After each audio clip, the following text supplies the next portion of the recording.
What is going on, everybody? Happy Wednesday to you. We are live on a Wednesday night. Happy to be back. Kyle Wright, Drew Gorman. We're going to get into kind of what I did last week. I'll tell you a couple of my stories from last week. It was pretty fun. I spent it over in the armpit of the state of Florida.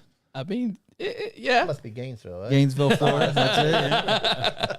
First, before we get there, Coach Brian Haddad, welcome back to the show. Is this your second or third time being Second time on the show. Second time. First time in the new studio. That's correct. Yeah, love it. Last time you were at the table. I was. I left it at the table. You left. Well, we still have a table. There is like a surfboard table. We're still here.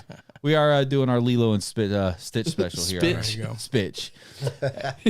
I don't know if you can say that. Yeah, I don't know. Is that a bad word? Are we off to the races? Oh, Yeah. man. First time on TikTok. Here we go. Yeah. Oh, yeah. Hey, we're live on TikTok tonight. We're live on Twitch. We're live on Facebook. We're live on YouTube. We're probably live on MySpace. I'm not 100% sure, but we're live everywhere. Am I one of your top Friendster. 5 friends on MySpace? I mean, tonight. Yes. If I need the views, baby. Do you have Tom in your top 5? Tom had to be in your top 5. If Tom wasn't in your top 5, then you were just scum. What was your top music pick? You had to have the music on MySpace. What A lot Party. of 3 Days Grace back then. Party like a rock star. Party. Well, you hear the broken English, folks. Mr. Barrett Townsend making his Leave It at the Table debut. I had to get you once. Because I had to beat you to the punch. I hope we have an interpreter today, hopefully, someone. Kyle and Drew are just going to have to basically just say exactly what I'm telling. It's going to be like interviewing Ellie De La Cruz after a game, you know? I usually get called Coach O. Like, I just keep talking. And they're like, I have no idea what the heck you just said. Barrett, it's good to finally have you in here because we've been talking about this for a long time. You've been in my yard about a half a dozen times. I know this is the first time I've actually been to the back of your room. I kind of feel special now. Welcome in, dude. I Welcome know. Usually welcome you just into the make me do house. your yard. It's a lot cleaner outside than it is inside. It's funny. It's about the same. I'm not going to lie. Wow.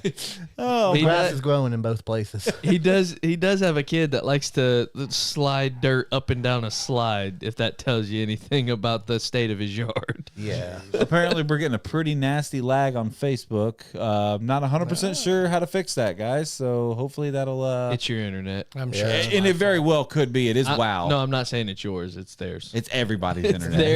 their internet. Everybody It's the else's people's internet, not ours. Ours Your is fine. fault. We We, got the hear high event ourselves stuff. fine. We hear ourselves fine. Unfortunately, you guys all have to hear me. So We're lagging very, very bad on Facebook. I don't know. Super annoying. Okay, Ross, That's chill out. that's normally what I am referred to as. Super No, I think annoying? he was talking Yes. about me. it might be the first time I'm coming on and I'm messing everything up. Mine seems like it's working well when I pulled it up. But you're on your own internet. I am on my own internet. All right, well, here's what I'll do. I'll Okay, restart it from Take the top. two. Yeah. Take 2. None of this happened I'm whatsoever. getting off the y'all. Wi-Fi on my end. I'm not. I don't. Oh, wow. Ellie, the future Dodger. Ellie is Oh, shots 100% fired. wearing pinstripes or Dodger blue in the next 5 years. I'm not. 1000%. I'm not an idiot, dude. Come on. You see the sports teams I root for. I know how this goes usually. The feeder teams. That's why he's a wrestling fan, so he can actually root for something. There you go. That's fair. Yeah, dude. I actually get what I want everyone like once a Every year. once in a while. Well, my dad called on the way over here, and he was asking what we were talking about tonight. And I said, "Well, we've got some coaches, and we're going to talk about some. So we're going to talk about coaches, but the main part of the show, it's going to be more about WrestleMania and stuff that's happening in that world." And my dad goes, "Oh, so you guys are going to talk with coaches and Fake-a-mania?" Oh my goodness. Wow. Hater. I was like, I'll just have to let Kyle know about that, and he goes, well, I can pick at him because if there's anyone who's going to rank Zaxby's over Raising Cane's, then I've got to be able to pick at him. Yeah, there you Oh, go. man. Zaxby's is better than Raising Cane's. I don't know why. Okay, sure. I don't think there's a difference between the two. They Oh. both have the exact same sauce, the I think exact I'm same chicken. Interesting. Crinkle French fries. I think I'm See- on the Canes wagon, but I like Fusakli's better than Stream- either of them. Streaming on- Fusakli's, don't sleep on them. All right, so everybody do me a favor. Force close your Facebook app and reopen it because Maybe it's you. Hey, I don't want to. Can someone block this Kaylin Townsend chick? She keeps weird person. You got a fangirl in the comments She's here, a dude. stalker, dude. My wife's Stalker. I'm not trying to. Mine's working fine, folks. I don't know what's wrong with everybody else's Facebooks, but Unfortunately, that was like 10 minutes ago on our talking. now that's fair. Now that's fair. You guys are probably way behind. A small lag every other minute or so. Damn. That's all right. Yeah. Okay, well it's fine. We're just gonna have to roll on because I'm not stopping the stream. We're gonna be like that Alabama. TikTok stream going on right now. The China's getting to us. Well, TikTok. hopefully it'll freeze over stupidity that I spew tonight. So Well, we're just gonna be like Alabama and roll on. This people's the internet. I too. Oh my god. It already happened. Reset. that was your reset. There we go. It happens all the time. But my wife said our YouTube's buffering too, so that's obviously a Streamlabs issue. Yeah. Which is that's fun, but can't do anything about it. So guys, let's get into the heart of the show. Roll on. Got to spend last week. Got our week off. Got to spend it over in Gainesville, Florida, which I took one thing out of that trip, man, and not to make this like a college football thing or a college sports thing, but when we were driving from Gainesville, like from the heart of Gainesville, downtown, the mall area, we were driving to my son's appointment at Shands. We passed the baseball field, and you look over and you're like, God, I can't wait for Florida State to be in the SEC. Yeah. Yeah, with all the funds, facility baby. and everything like that. Dude, their baseball facilities are nicer than our football facilities. Yeah.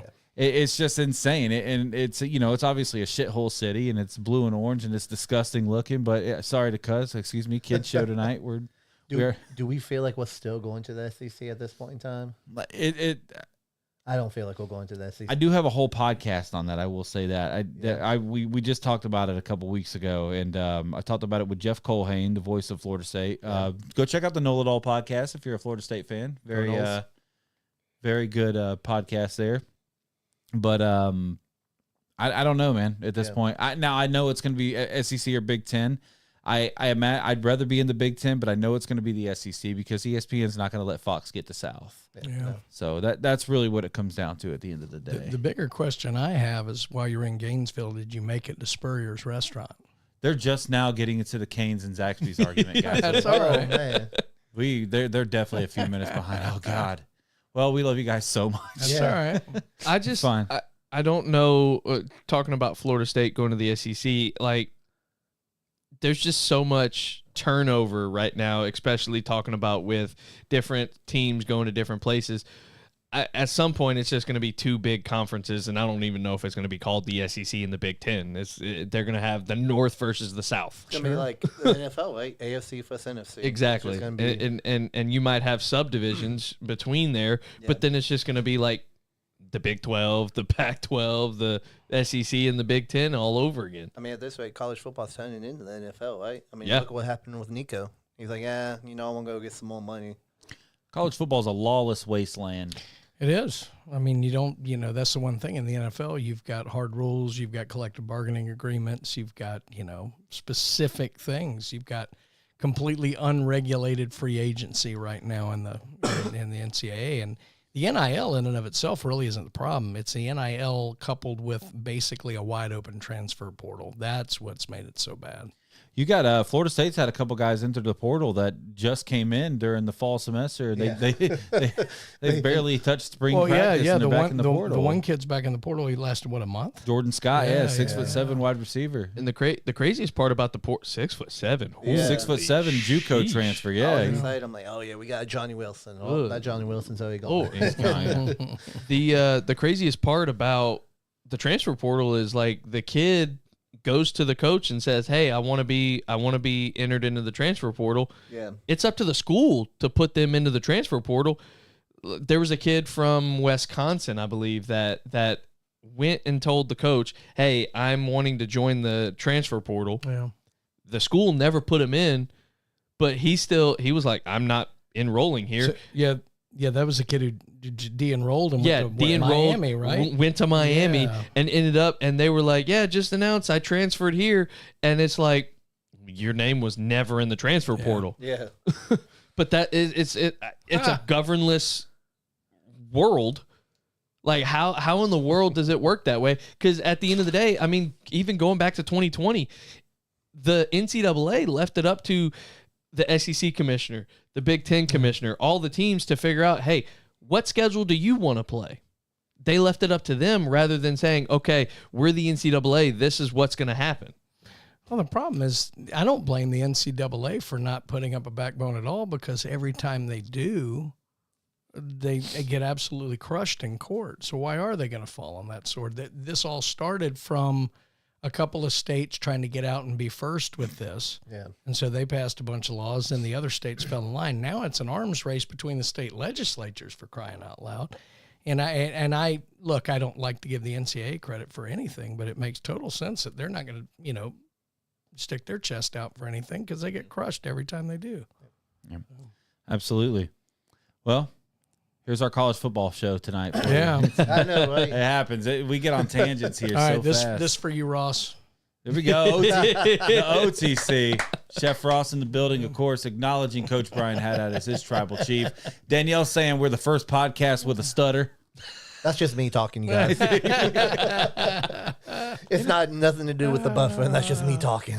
Forrest Kane and Bo Green coming in with the Nola Doll love. I love you guys. Yeah. Thank you for that. Of course, a lot Sam. of love there. My mom's asking if I post it on Instagram and TikTok. I will never go live on Instagram. I don't know if you've ever been in an Instagram comment section. I don't think so. Oh, no. I don't think so. We want the smoke. Maybe so. But I'm overweight and I can't handle it. I have low self-esteem as it is. So you guys heard our guests. We're going to have a great show tonight. Yeah. We're going to do a little coaching talk. We're going to talk a little WrestleMania, probably a lot of WrestleMania here on the back half of the show. But before we get there, I want to tell you guys about our great promotional partner over at BassTackleSupply.com. If you go to BassTackleSupply.com and you use the promo code LEAVEIT when you get the checkout, you're going to get 10% off your order. And man, I'm telling you, fishing season is rearing up. The bass are starting to spawn. They're aggressive. They're hitting. Get out there. Go fishing. But before you go to BassTackleSupply.com. Get your 10% off with the promo code LEAVEIT. All right, gentlemen. So Drew and I, here just to give everybody like a little inside baseball look, we want to talk WrestleMania tonight, but we needed that hook, line, and sinker conversation. Shout out back to the fishing, BassTackleSupply.com if you like hooks, lines, and sinkers. That's good. We needed a way to hook them in, man, and we're going to talk to you guys about coaching. All right. Obviously, Coach Haddad, you have just recently in the last year. I've moved into administration. I've moved to the transfer portal of the coaching world. Oh, man. And Barrett, you coach Everything. You coach everything. So that was going to be my first question. Is I guess I was going to say how long have you been coaching, but I forgot we had this conversation last time you were here. Well, so how long did you coach? How long have you been coaching, and what sports? We'll start with you, Coach. I mean, primarily, so I coached year-round competitive swimming really for almost 30 years. I've coached just about everything at some time other than football, which is funny because a lot of people said I coached every sport like I was a football coach, but I never coached football. But did that primarily just for like summer seasons the first couple of years, and then starting in 98, started doing it year round, and I mean year round. There was no real breaks, and did that until August of 21, and now I kind of run the league. So it's 70 some odd teams, all of Tennessee, all of Alabama, the Panhandle of Florida. That also includes University of Alabama, University of Tennessee, Auburn, Vanderbilt, a couple of colleges. So Wow. So it's busy, but yeah, it was a thrill a minute coaching, and I mean that in both ways. So that was good. Barrett? Oh, man, he's making me feel really old. But I've only been coaching for 7 years, but I've coached everywhere from Frank Brown to Panama City to Lynn Haven. Started off with T-ball, then basketball, baseball, travel softball, and now flag football. Wow. Then back to baseball again. Wow.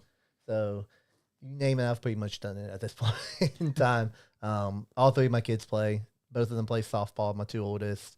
My youngest one plays baseball. rec baseball, and flag football.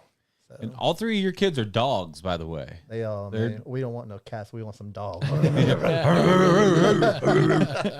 You guys see the video of Jameis dancing with the crab in the crab costume How the can other you day? not like Jameis Winston, dude? Just Like awesome. They that's steal my his legs.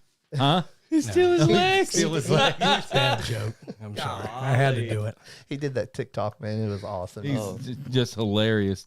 You got something over there? Yeah. So what has been your most satisfying moment? I had one of those too. Proudest moment as a coach. That works. Wow. That's a good one.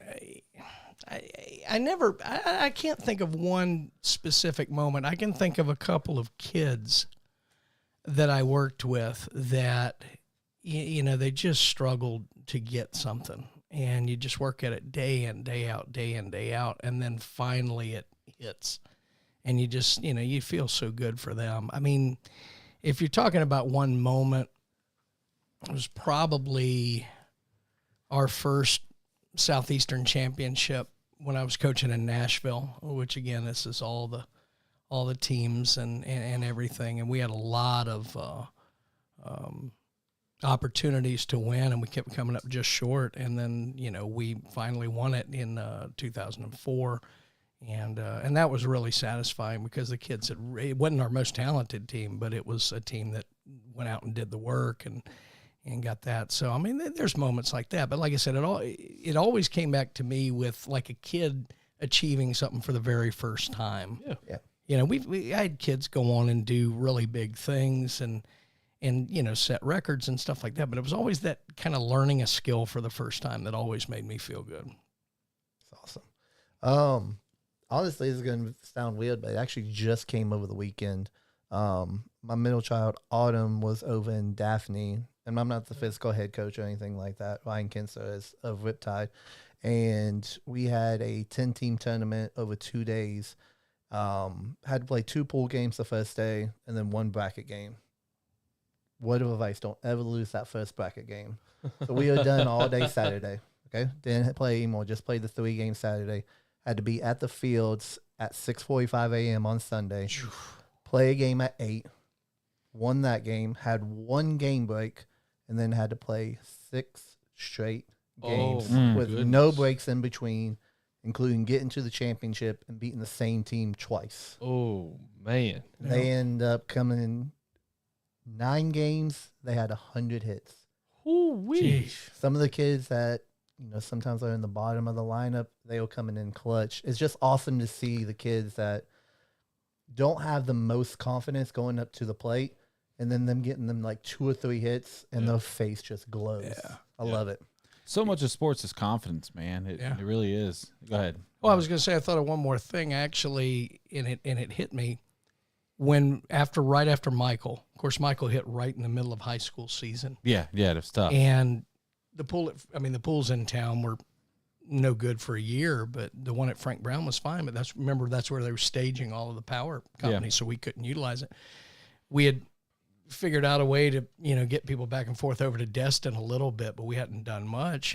But when we got to state, like that was a hugely satisfying thing, that all of this crazy scheduling and work and everything that we were doing during that time, and we were still able to go to the state championship. And at that meet, the Arnold kids, the Mosley kids, the Bay kids all sat together, which was really cool. It was not any us versus them. We were all kind of Bay County. That moment was really cool because it was just such a relief that we actually made it to that meet, and we did really well that meet. So that one was fun. How many athletes do you think, and this is just in Bay County, right? Because this obviously we got hit by Michael and then we had COVID. Yeah. You got to think, man, there was a whole high school class that lost 2 years of fall sports. Wow. Yeah, and swimming in this area really lost an entire middle school run. We've talked about that before. With middle school swimming was dropped by the district many years ago, and Steve Burdishaw, no free plugs, but Steve's Bike Shop, he's been the coach at Mosley for a long time. He actually kept it going, and then when I was head coach in Panama City swim team, we kind of came in because we had a lot of resources to help, and so we did that.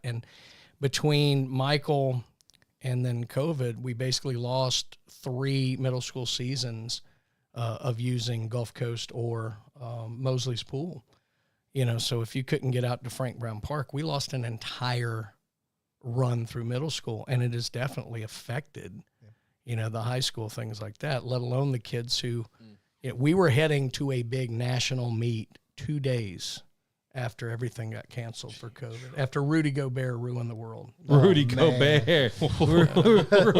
Wow. But Rudy. I'm going to play devil's advocate for Rudy for just a second because I don't think anybody really understood the severity of it at that point. He actually might have done a favor in a weird way because it became prominent quickly and it needed to at that point. So, in a way, I don't know. It's just a joke I make, but it was like the very next day. Or that was when it got serious and everything started happening. Was right after that moment. And of course, he caught so much crap. Dude.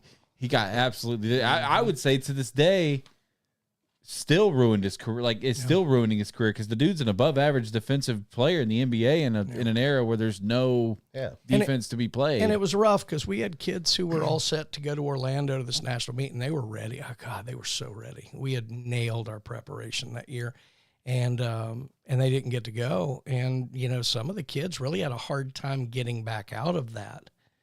Even the next year or 2 years. Their whole mindset was just that they had lost that big opportunity, and then they started scrambling because they got worried about getting recruited for college, and it was really difficult mentally on the kids. Certainly beyond all the things that you had to do during COVID. It's crazy. I want to try something here. I want to see just how far behind all the viewers are. So, are you gonna hit me with something?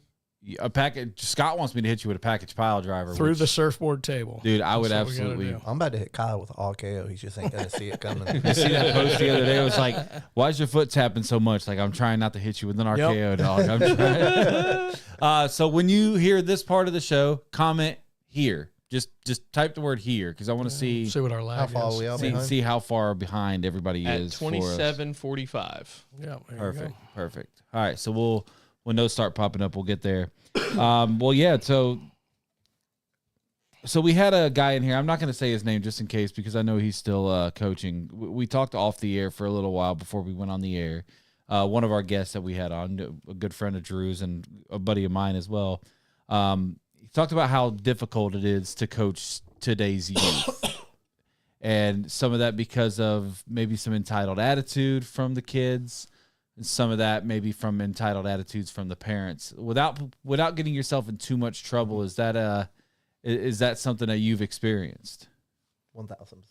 Yeah, 1,000%. You try to just roll with the punches. I've been blessed to coach with some really, really good coaches. I've coached with Jake. I've coached with Tim Reed, Jordan, just other coaches that can, in my opinion, handle it a lot better than I probably could handle it. Right. I'm at the point if you're not working hard, if you're coming to practice and you're just goofing around and you feel like you're going to be entitled to something that you're not, it's my opinion to go ahead and pitch you on the bench at that point in time. So it doesn't look like we're too far behind. It's about a minute. Just about a minute delay. Yeah. That's not too bad. Honestly. Yeah, that's not too bad. That's fine. Hit him with a package, but don't need the pile driver. Yeah. We'll do that. There you go. That's leave it at the table after hours. After dark. Yeah. Speaking of after dark, WrestleMania after dark, we were talking about how much money you would need to really experience the full totality of WrestleMania weekend. Yeah. The WrestleMania after dark tickets are like $300 a pop, and if you want to do a meet and greet at that, it's like $400 a pop per person. Do you think that's just a Vegas pricing, or do you think that's the new world? I know though we're still on the. I honestly think TKO and WWE is trying to find out where the ceiling is. I really do. I think they're trying that with everything. I think. Vegas pricing is probably a bit of it, but I think they're very much testing what is the limit to our market right here because they're doing it constantly with different things that they're doing. So. And I think it's more than just WWE. All these Comic-Cons and everything like that. There's meet and greets just to take a picture, get an autograph. spending pretty much a paycheck at that point in time to get an autograph from someone that you think about if you made the entire weekend, and I know we'll get into WrestleMania more, but if you do the Hall of Fame and SmackDown and then WrestleMania Night 1 and Night 2 and the After Dark and the Tony Hinchcliffe thing and all of that stuff, I mean, you're talking about thousands and thousands and thousands of dollars. Yeah, and going back to like the whole idea of everything, even just a couple of months ago, whenever the water circus came to Panama City Beach, we went and watched. My wife and I went and watched, and the mid-show entertainment was they were like, okay, here's Bumblebee, and it was this big dude dressed up as Bumblebee. And all of a sudden, they're like, okay, all the kids gather around if you want to take a picture. If you want to take a picture with Bumblebee, come on down. Yeah. And you got all the kids coming, and then all of a sudden, they're like, all right, parents, it's $25. I'm like, $25 to take a picture with half these kids don't even know who Bumblebee is? $25 for a photo? That's genius. That's Bumblebee, bro. Don't disrespect Bumblebee. a lot of the But kids these days, they don't know who Bumblebee is. Yeah. Kids these days. Well, it's just like this wrestling show that just went by like 2 or 3 weeks ago, and I hate to call it out, but Diamond Dallas Page was there. The big man. Everyone here knows who Diamond Dallas Page is. Maybe Drew doesn't. Yeah. Bang. $60 to take a picture with him. That's insane. $60 to take just a picture for 5 seconds. Yeah. And just like he was saying, half these kids don't even know who DDP is. As an adult, I do, and I was like, okay, that's cool. Yeah. I want to go to the show just to meet DDP. I'm not going to spend $60. Yeah. But just to say I saw him, I thought it was pretty cool. But I'm not going to spend $60 on just taking a picture. It's getting out of control. It's insane, man. We went to Pensacon on media credentials a couple of years ago, and this is just Pensacon. This isn't Comic-Con. This isn't GalaxyCon, anything like that. This is Pensacola, like in Pensacola, Florida, at the Bay Center, and man, you know, to meet the APA, which was JBL and Ron Simmons, to take a group photo was $75 without an autograph, which was reasonably priced at the end of the day. That's really, I got an autograph from Amy Lee Johnson, or Amy Jo Johnson, excuse me, the original Pink Power Ranger. Everybody knows who Amy Jo is, and it was $75 just for her to autograph my Pink Power Ranger pop, bro. And it's like, it's getting ridiculous. Because we were like, all right, we'll take $500 for the whole weekend, and we'll meet some people. And we get there and we're like, okay, $500 is going to get us like 2 people, 3 people. At the end of it, so we met Jim O'Hare from Parks and Recreation. Okay. Ended up sparking an incredible relationship with him. We had him on the show. He spent like almost 2 hours with Nick Gurley and I on the show. He was fucking incredible. So always got love for him. But we met the Whammy guy, of course, David Koechner or Keichner? It's Koechner, isn't it? Koechner. Yeah. Might be Koechner. Koechner. Yeah, Koechner. I think so. Did I just say a no? I get mail from him a lot. He's one of the spokesmen for the Harrah's Cherokee Casino in Western North Carolina. Okay. I get all this mail with his face on it. I'm like, why is David Koechner in my mailbox?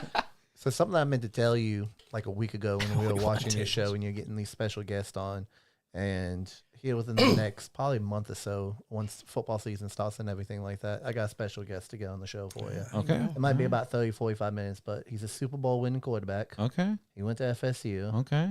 I get to talk with him probably about 2 or 3 times a year, and I do his fantasy draft with him. So he lives here, right? Does he live locally? No, he lives in Georgia. Okay, because I've seen him. He comes down here a lot. I thought I saw him at Harder's one time. What? Maybe at a kid's. Yes, his son does travel ball. Okay, all right. Brad Johnson. Yeah, Brad Johnson. Oh, nice. Super Bowl winning Tampa Bay quarterback. I would quarterback. absolutely love that. Yeah, Brad Johnson. He was.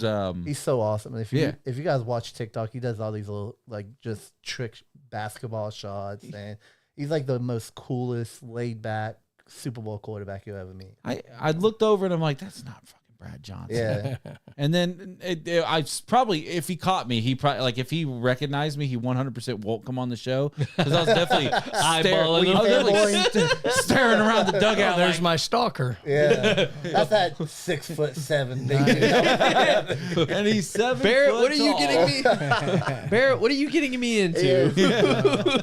You would think like he's just like a normal dude, and like he's just a cool dude. He acts just like a normal person. So I just met him on TikTok like 2 or 3 years ago. I'm not gonna say we're best friends by any means, but I send him a message. He'll send me one back. He'll comment on my kids' Facebook posts and stuff like that. He's a cool dude. I like that. I love that, man. Yeah, it is my man crush. My wife does get jealous because I probably talk to him. I probably talk about him more than talk about her.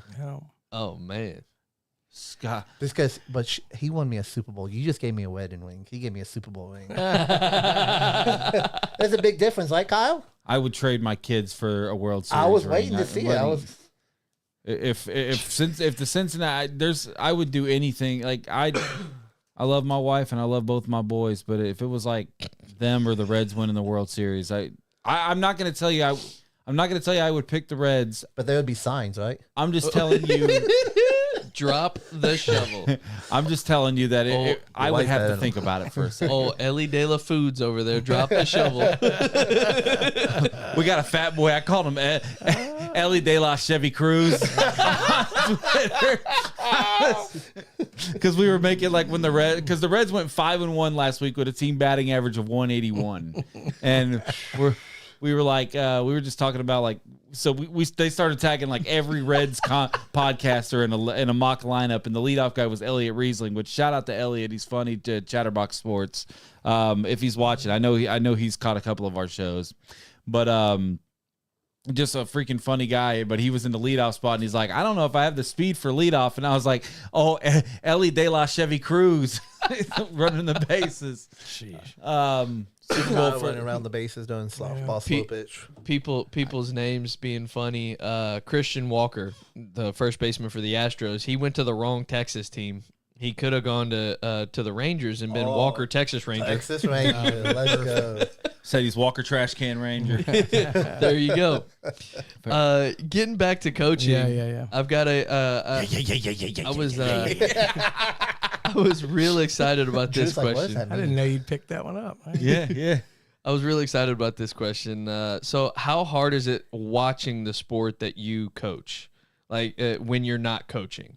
So if you're like watching, it's impossible. You're watching baseball or softball on TV, or volleyball, as your wife said, you're watching it on TV, or watching swimming, and you're going, okay, I could coach that kid to do this. I could coach this player to do this differently.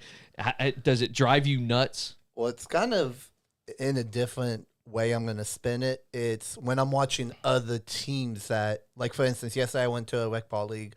My son has a bunch of friends on a specific rec ball team. So we went over there, Highland Park. We were watching the team play, and I'm like, dude, this dude should be doing this. Well, why is this coach doing this? This player needs to be over here. Why is he not over there? So it drives me crazy, but just because I've been doing it for so long at this point in time that you almost expect a specific thing. But that's only because I've been doing it at that point in time. It is brutally difficult not to watch a game from an analytical mindset. After you've coached. And I mean anything. Like, with the swim stuff, obviously that was what I did much more of. But so I don't really enjoy, like even watching the Olympics, I'm looking at all the technical, this, that, or the other and whatever. But like I'll give you an example. I went when Coach Hale got inducted into the Arnold Hall of Fame not that long ago, I went to the Arnold Bay basketball game. And I'm behind I haven't coached basketball in 30 years. Yeah. And I'm sitting there going flash, and I'm sitting there coaching the game. Yeah. I'm like, I can't even enjoy coming out here and watching this basketball game. That's the way I watch football. Now it's good going on the radio talking about it because you need to come to it, but I have a very difficult time enjoying any sport I've ever coached at all.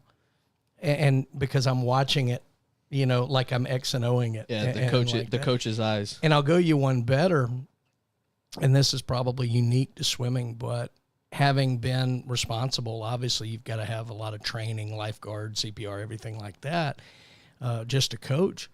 I cannot enjoy being around a pool because I'm constantly watching everything. Wow. I'm looking for danger spots and this, that, and the other. If I'm at the beach, it's the same thing. It's so hard to turn that off. Yeah.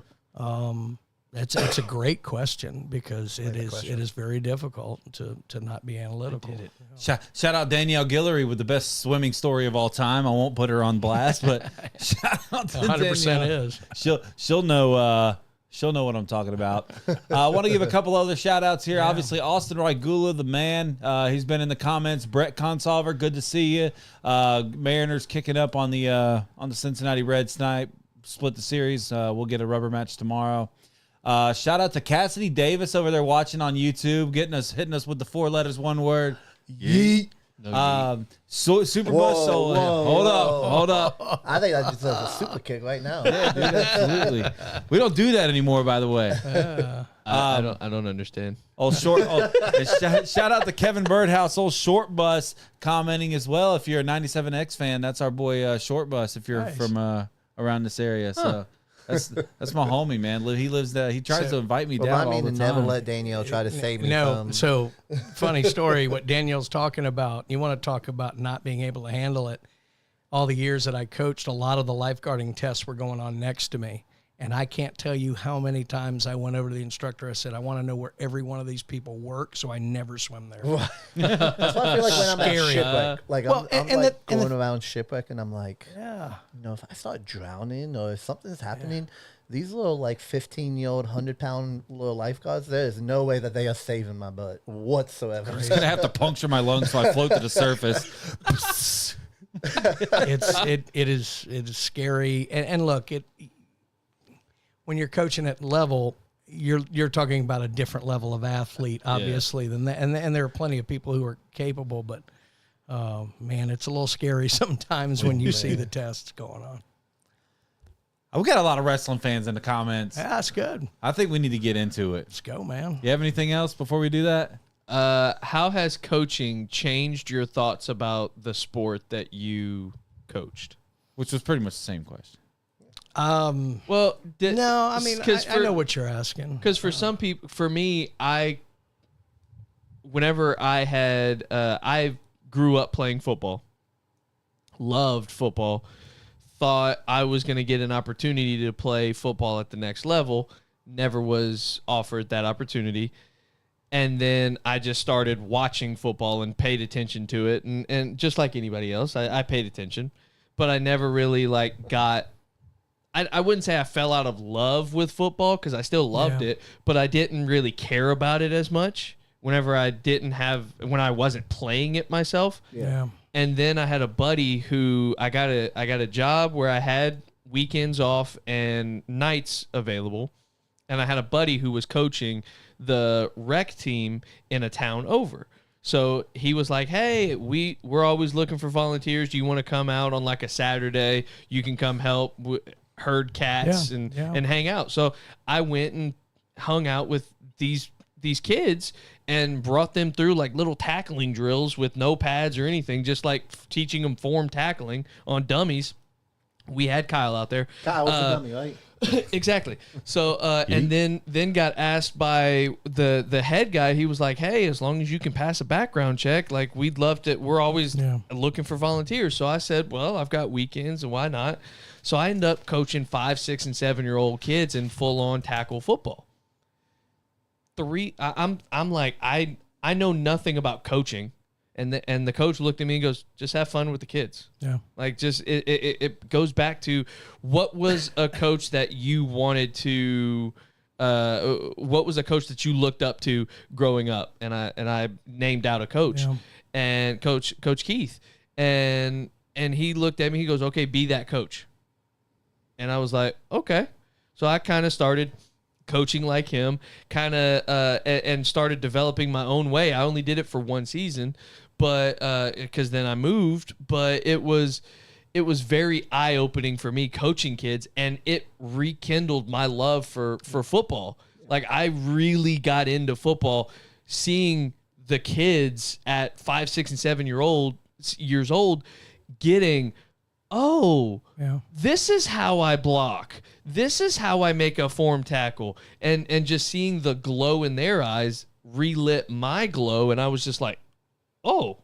Awesome. It's a similar kind of thing. You know, I like the question because I kind of knew where you were going with it. It was, for me, when I played, and I played everything, but I would look back on myself now and say I was fairly uncoachable. Just because I thought I knew everything. And I think some of that is a trait to being a coach. You feel like you want to be in control. You have the right plan. And then, but I was also the Iverson. I was like, I don't want to practice. Let me go play. Practice. Yeah, let me go play. Exactly. And the irony in that is I didn't like swimming. I never did. I like racing occasionally, but I didn't like it. And I ended up quitting it when I realized I had gone as far as I was going to go, just showing up randomly. Yeah. I happened into the career. I was lifeguarding at a summer club. I was 17 years old, and they hardly had any money. They had a team of like 40 kids in the summertime. It's about an 11-week season. Wow. And they were panicking because they couldn't get a hold of their coach, and they didn't have money to bring anybody in. I said, well, look, I've helped coach other things. I know swimming. If you're in a bind, I'll do it. I said, but I'm not interested in being an assistant. I mean, if you need someone to run it, I'll run it. If not, no worries. So they offered me the job. 2 days later, the guy called them back, and they were like, we're sorry, we've hired a new person. Now, I don't know whether to thank that guy or kill him, but that's literally how my career started. And exactly what you said, I actually fell in love with swimming, coaching it. Yeah. I didn't like it that much, swimming it, but I very much enjoyed setting the plan, being in control, and then it's so much more rewarding. I don't even know how to describe it unless you've coached. Helping someone achieve something for themselves is always more rewarding than doing it yourself. Exactly. And everybody who's coached understands that. So, and I ended up falling in love with the sport of swimming and learning a lot about it, becoming a coach. Now, fortunately, I had the ability to learn on the job. A lot of people, that's the biggest problem I see now with coaches, is a lot of times young coaches aren't allowed to make mistakes and learn from them. Everybody expects you to be perfect right out of the gate. And that's hard because you do need to fall on your face a few times and learn from that. So it's a little frustrating to see that now when I look at young coaches trying to get their career started. And for me, I had two kids that I really kind of took to. One of the kids, I really loved the kid. He was just your prototypical. He showed up every day, was excited to be there, wanted to give 120%, like was just that kid that was ready to run through a wall just because you said, hey, I need you to go through that. Okay, coach. And I got reached out to 2 years after. I only coached one season, only knew this kid for 1 year. Yeah. I got reached out to by his mom 2 years later, and he had decorated his whole room in Saints gear and had his favorite team was now the Saints. And his mom asked him, why is your favorite team the Saints? Oh, because Coach Drew's favorite team's the Saints, and I really liked Coach Drew. Yeah, and I'm like, that kid needs to get CPS called in. That's cool though. And the other kid, he was he was very, very athletic, and going with trend, I played him at quarterback I drew up plays where basically he faked the ball and kept it and just took off and ran. And he was just athletic enough that he stopped the child, won us a game. Nice. But watching him, my buddy, he still coaches, and ended up getting him to go to. He coached him in middle school. I coached him after practice. His mom wanted him to stay with me to teach him like quarterback stuff. Yeah. And I played quarterback growing up. So I had one-on-one coaching with him to like help him. Okay, this is your drop back. Yeah. This is your footwork. This is your throwing motion. Helped him fine tune some things. Then he went on to play it in middle school. Yeah. Did very well in middle school. Then he went on to high school, won a state championship last season in Tennessee. Like, and just seeing his progression, it's just been like, holy crap! I remember whenever you were knee high to a grasshopper, and I coached you, taught you all of this, and now you're building upon it. It's just crazy. That's awesome. Yeah, man. people would ask you like dealing with different kinds of kids and this, that, or the other. You know, what was difficult? What was this, that, or the other? And 99% of the kids I ever worked with, the same thing would work for them every time. Like you once you figured them out, you could go to the same thing. But there was that 1% of kids that, depending on the day, your go-to wouldn't work. Yeah. and you had to find out the new thing every other day. And those were, I mean, I would beat my head against the wall, challenge to try and find it because it was so difficult. But now when I look back on it, usually the breakthroughs we had with those kids were the most rewarding, and they ended up a lot of times going on the furthest. So, I mean, it was, they ask, what are your challenges and that. The ones who you don't have that go-to where you really have to dive deep into your bag of tricks to figure out each day what's going to motivate them to want to be there. Because your job as a coach is where they want to go, and you have to get them there whether they want to on that day or not. Yeah. And it's like I always told people, I said, I'd much rather you hate me today than at the end of the season when you're ready to achieve your best. For sure. And that's difficult because it's, it's not fun sometimes, especially a sport like swimming or cross country running or something where it's not like you get to put the ball in the hoop and you got that instant gratification. Exactly. I mean, you're talking about just putting you at face down in training. These kids were swimming 4 or 5 miles a day, every day. Yeah. I don't know why I'll be honest with you. I did it for 30 years. I don't know why they wanted to do it. I could help them get there, so it was fun. Well, boys, we got a hard out at like 8:30 tonight. go. So let's get into some WrestleMania talk here. Drew, you got the match card. You're not a wrestling fan. You're going to read it off to us. I know the people in the comments are probably ready to do some wrestling. Reverse order. We had a comment come in from Costello Daniel Garcia. Is that one of your guys? No. Okay. I might know him. It just YouTube names are kind of weird. Says not many. Well, I'm not 100% sure what the first comment is supposed to say, but he says many matches have not been properly developed. Horrible storylines this year for several matches. Before we get started, you on a scale of 1 to 10, how do you feel the build has been for this year's WrestleMania? It depends on what match we're talking about, but for the most part, I would go about. We're trying to compare it to last year where the build was just, you had The Rock, you had Seth Rollins, you had Roman, like this storyline that was building for 2 years with Cody and Roman, and then you had Seth Rollins and The Rock. And while the match sucked, the Jimmy and Jay build was incredible last year. Yes. The Kevin Owens, Sami Zayn thing. But if you really think about it, like this year, the Seth Rollins, CM Punk, Roman Reigns, that's almost like a 10-year build. Right. If you really, really think about it. Obviously, CM Punk's been at WWE for a while. Some of the other matches have been building for a long, long time. So I would give it probably like a 6.5 out of 10. Yeah, I mean, we talked about this a little before we went on the air. I think the two things that have been difficult with this year's build is it's about 2 weeks longer than usual. Yeah. Which has been noticeable. Yeah. And the European tour, while it was great for crowd moments and things like that, I think the schedule being knocked around has made it tougher to do the episodic viewing. Right. 1,000%. And so it doesn't feel as tight and organized. Yeah. And I think the matches are still going to be great. But it has been I don't know that it's been worse. I know it's been different. Yeah, it's really hard, me, Kyle, in a wrestling chat, when you had this build for John Cena and Cody Rhodes at 4 p.m. on a Monday when everyone's working. Yeah. Like, it gets to the point where I'm texting Kyle. I'm like, is Raw going to be on at 7 p.m. today? Is it going to be on at 2 p.m. today? 3? I can't keep up with it at that point in time. And I think in some aspects, the whole live on Netflix, like when it's happening thing is good because there's nothing I hate more than getting the spoilers for a pre-recorded show. And then I never get to go back and watch because I lose the desire to when I get the spoilers for it.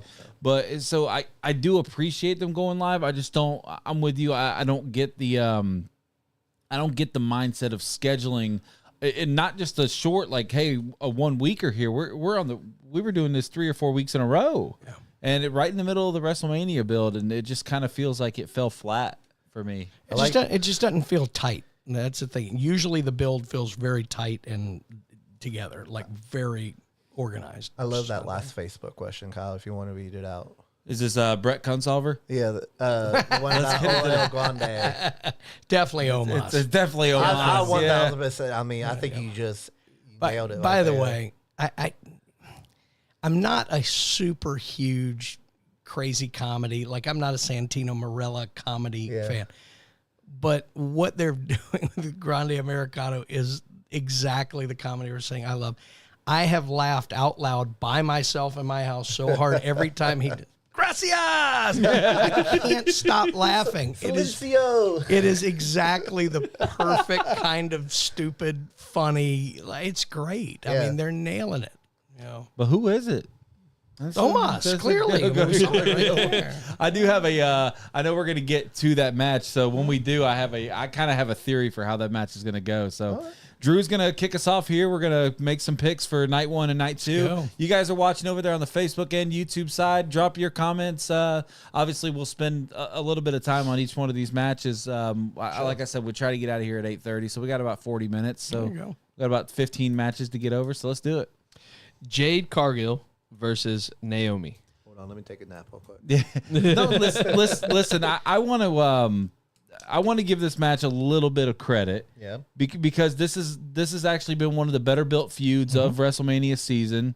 I can't remember the last time that there was a women's non-title match that was actually getting some buzz. That's right. And it's on the WrestleMania card. So I do want, like, the build for this match has been pretty solid. I think Naomi's been doing good heel work.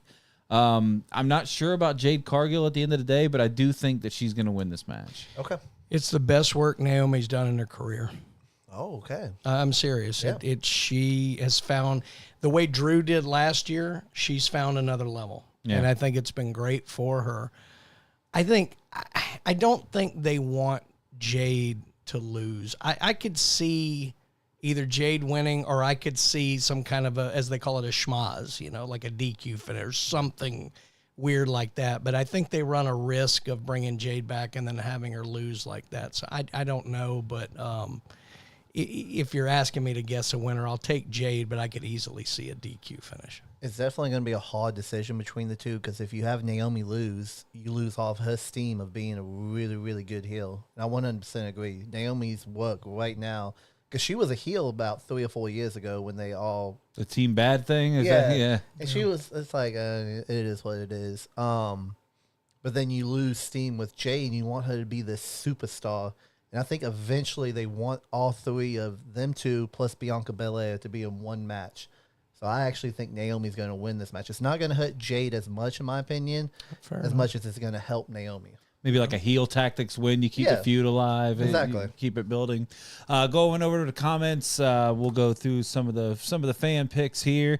I guess I should just go ahead and pick too. I think Ross might be onto something. Bianca may be involved. I'll throw that over to Drew. The only so reason, and if this was a different, like if it was like if Bianca was wrestling night 1, and then Jade and Naomi was wrestling night 2, then yes. But since this is probably going to be one of the middle matches, I don't think Bianca would be involved into it yet. So we had Bo picking Jade. We had Jordan Gibbs over on the YouTube side picking Naomi. Stephen Fussell back on Facebook picking Naomi as well. We had Zach Lesnar picking Jade Cargill. Brett Consolver picking Jade. Eddie Goff picking Jade. Brett coming back. And then Ross says Bianca. Yeah. Eddie he's asking us a question here. Can we get to the real question of why the SmackDown tag team titles aren't on the card? Supposedly they're going to have a match on SmackDown, so I guess I get it. You want something there, but I agree with you. That's the kind of thing that should be on the show. No multi-man ladder match, which I think needs to be a WrestleMania tradition. I actually was under the impression that it was going to be a fatal 4-way on night 2. But I guess you guys are right there. They'll probably just do it on that Friday night SmackDown, kind of like they've been doing the Andre the Giant match. That's what they said they're going to do. They announced it's Motor City Machine Guns and Street Profits on SmackDown Friday. I think that's right. Yeah.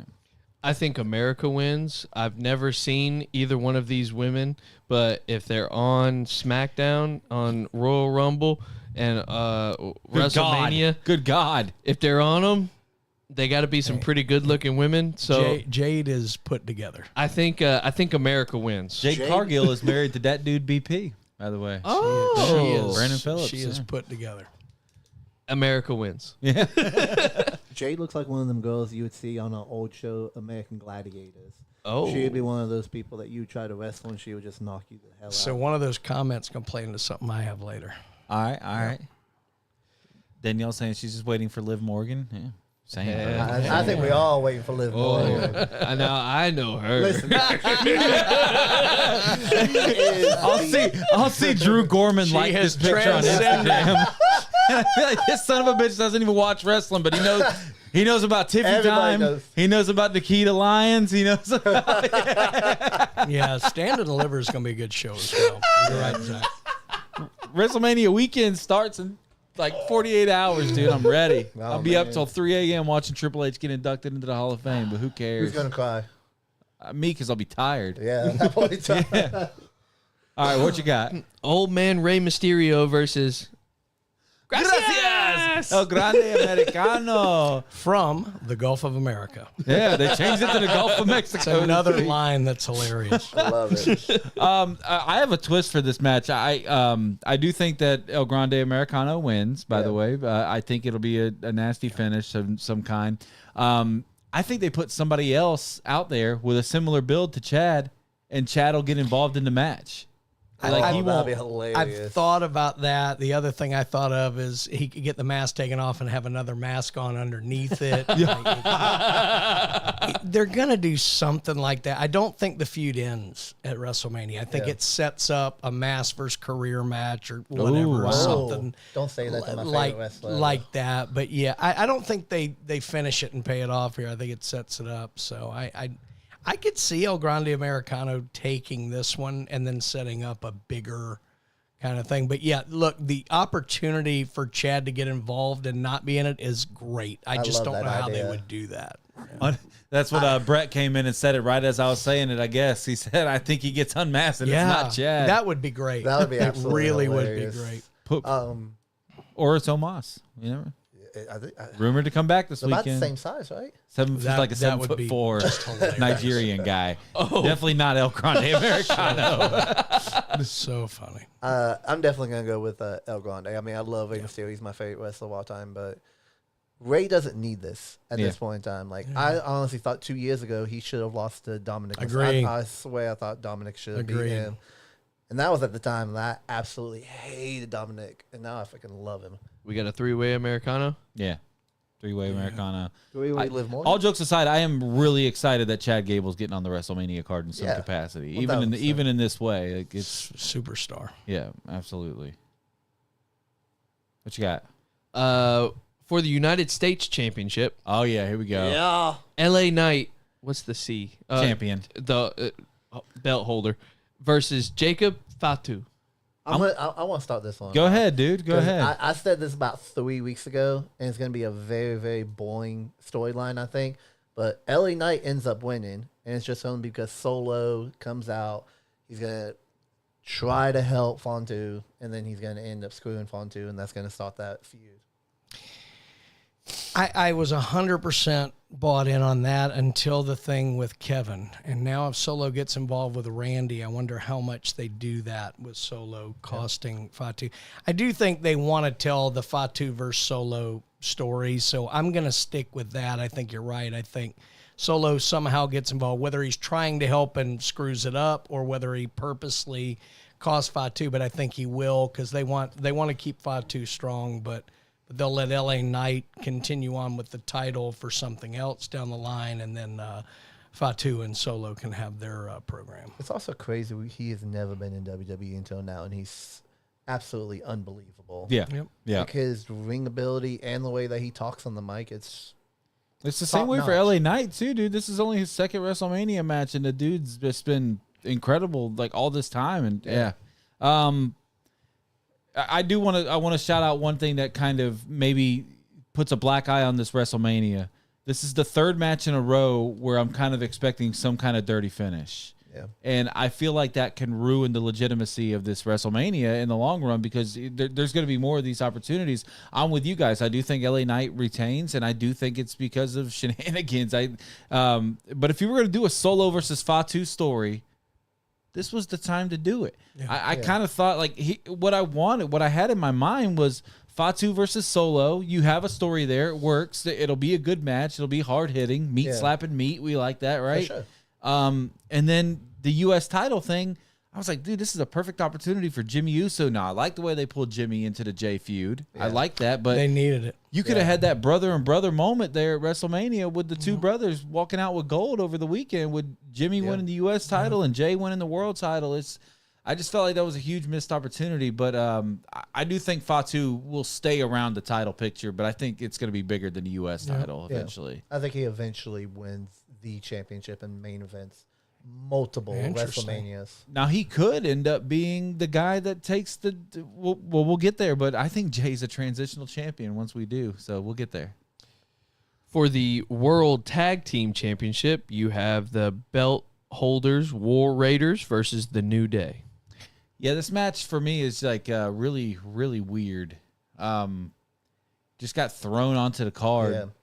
And we got the Street Profits and Motor City Machine Guns on a throwaway SmackDown coming up. I think the New Day wins the titles. They're one of the best tag teams in wrestling history, and they're definitely one of the best tag teams in wrestling today. And the only reason you do this match at WrestleMania is for New Day to win. Maybe Omos is their third man. I don't know. See, my worry is that I see a lot of title changes, which means they're going to have a few retain. Right. And this is one where, you could think the New Day is set up to win this and this, that, or the other, and they'll pull every heel tactic in the world. Their heel turn was beautifully done. But they haven't done And then they haven't done much since. Yeah. I saw it earlier in the comments. I actually think it's right, and I know it's more interference because we've called for a lot of them, but somehow I'm dying for Big E to come in and cost them. I think that would be a huge fan pop moment, and that way the War Raiders could retain. We could set up whatever we're going to do, long term with Big E, if anything. But I think that would be cool, and it would really inject some, because this has a danger of being the popcorn match, where everybody just goes to get popcorn. So I'll say Big E gets involved somehow and costs the New Day to the fans' delight. I have not been reading comments. I promise you guys. So that's I'll start. So I'm taking the War now. Raiders. War Raiders. Yeah. So I'm kind of with Kyle. This match just kind of got thrown together. Like, SmackDown tag team division has been so much better with all the storylines and everything like that. And good matches. We got too. a lot more teams. Yeah. Like, all the matches have been very good on SmackDown. That takes nothing away from New Day, but I can't remember the last time I actually saw the Viking Raiders actually fight until a couple weeks ago on Monday Night Raw. Yeah. I'm with the Big E interference, but I think it's going to be something completely different, where he wants to pledge his loyalty to the New Day, and he helps the New Day actually win the titles back. That would be interesting. There have been kind of rumors floating around out there that Big E got cleared as of the last couple of months. So we'll see what happens there. I would love that, man. Let's see who we got here. Bo says New Day, unfortunately. Dan Gonzalez coming in over there on YouTube saying the New Day. Ross Robinson says New Day sucks. Eddie Goff says Big E comes back and costs him the match. Steven says the War Raiders. Big E returns to screw over the New Day and starts a part-time. I would love that, absolutely.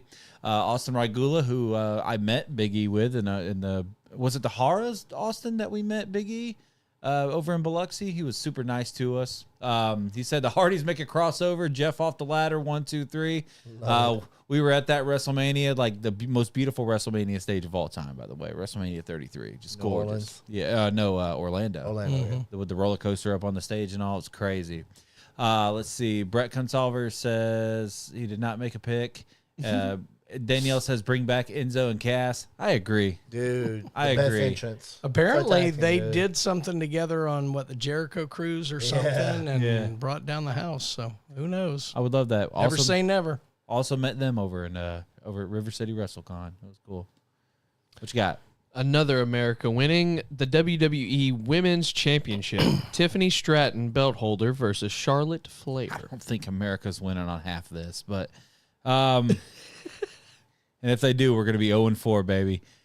Listen, I think that this has to be a Tiffy time match. If she doesn't win this match, they're just going to absolutely derail any chance she has to be.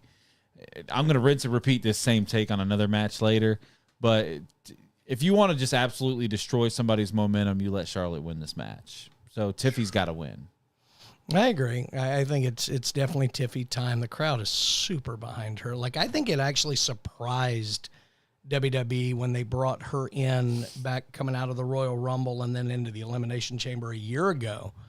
I mean, she was getting huge pops. And Yeah. I think it surprised them a little bit, and they've taken a little time to build her up. But, yeah, they need to do this. Charlotte just needs to get comfortable in this heel role. She's so good at it naturally. Yeah. And but they do need to have Tiffy go over here, and this will be another belt that's retained because I do think a lot of them are going to change hands. Fair enough. This feud started off so slow, and they had zero chemistry together. The last little segment when they kind of bashed each other, as bad as it was, it actually got people talking about the actual feud itself. Yeah, yeah. There's two things in life that is always guaranteed: death and taxes, and then there's three. Charlotte Flair wins the title after the injury. Yeah. Charlotte Flair wins. Yeah. The comments say a lot of Tiffy times there. Dan Gonzalez, Austin Rygula, Eddie Goff all saying Tiffy time. Zach Lesnar saying Tiffy. Chef Ross with Tiffy time. Brett says the Flair effect is gross. Bo Green, Tiffy time. Jay Buck, Tiffy time. We got Steven saying that Charlotte wins and Tiffy has her run to overcome the odds. Basically, Brett, 3 things you can't avoid in life: death, taxes, and Flair winning titles. Cassidy chiming in over on YouTube saying that Charlotte's still recovering from the 0-3 divorce comment. Absolutely. It's a great line. Robin Martin, shout out to you watching, bro, saying Tiffy time. Let's go. And Steven saying the same damn thing as you again. I really honestly think that this, as bad as they were between each other chemistry-wise, when they get into that ring, it's going to be a beautiful match. I think they're going to be fine. I think what happened is Charlotte kind of pulled rookie on her during the little where they were not in the ring together. And I think some people got in Tiffy's ear and said, you better fire back if she pulls this on you again. And what happened was, if you notice, they had set up Tiffany saying, like, you're not the queen of shit, which they had to have gotten cleared. Yeah. And that was going to be the big line. Charlotte stepped on it. Oh. And I guarantee you at that moment, she goes, they were right. I've got to fire back. Yep. I think she had the 0-3 line in the holster, and she pulled it out. And, at the perfect time. my, I've never seen Charlotte get reeled by a line before. I thought it was perfect. I honestly think Charlotte probably has some respect for her after it, and it's going to be a great match. I think so, too. I do want to say Charlotte is the best female performer of all time. She's good. And she can carry a match with anybody, and I am looking forward to her having I think it's going to be a great match, honestly. Nia Jax is number 2. No, easily. Ah, golly. Oh, refrigerator Jax. Oh, man. Moving on. We have the World Heavyweight Championship. Whoa. Well, what'd I say? Here we go. Title holder Gunther versus Jay Uso. Joey, who's Joey. Yeah. Oh, Joe. That is Joe, isn't it? That is his name, right? I think so. Joseph Fatu, yeah. Yeah. 4 letters, 1 word. Yeet. Yeah, I think rinse and repeat with what I literally just said. You want to destroy somebody's entire momentum, their entire life, really? That, like, any chance they ever have to be taken seriously as a single superstar, you let Jay lose this match. Jay has to win. I don't care if he holds the title for 3 weeks to Backlash and loses it to Seth Rollins as a heel with Paul Heyman, whatever happens there. Jay Uso has to win. And they got to get that. It has to be the first match of the first night. Has to kick the show off. He has to win the title to start the show. They got to get that crowd yeeting. And it's going to be an absolute fucking debacle. I love it. They got to do it. It does not hurt Gunther to lose here. If Jay does, the old line Cornette uses all the time, he'll be flattered in a plate full of piss. I mean, it's just, it's right. I mean, you have to put him over here. And there's so many great ways to do it. And Gunther can carry him. Because, look, Jay's not the smoothest in the ring. But, my God, he's so over. And that would get that building just hopping to start. So I'm with you. It needs to go on first, and Jay needs to win. 1,000%. You cannot have, at this point in time, build Jay as main event Jay Uso and then have him go 0-4 against Gunther. At that point in time, you might as well just put him back into the tag team division with Jimmy. That's right. They'll win the championship. Everyone will be yeeting all over the crowd. Pat McAfee might pull his hamstring jumping up and down. Michael Cole might have a stroke over there dancing back and forth, but it'll 4 letters, 1 word. Ross is exactly right. Yeah. As long as the cameraman doesn't show Cole yeeting. I enjoyed that part. I It is enjoyed the that part. stiffest. It's the stiffest move ever. I enjoy it, man.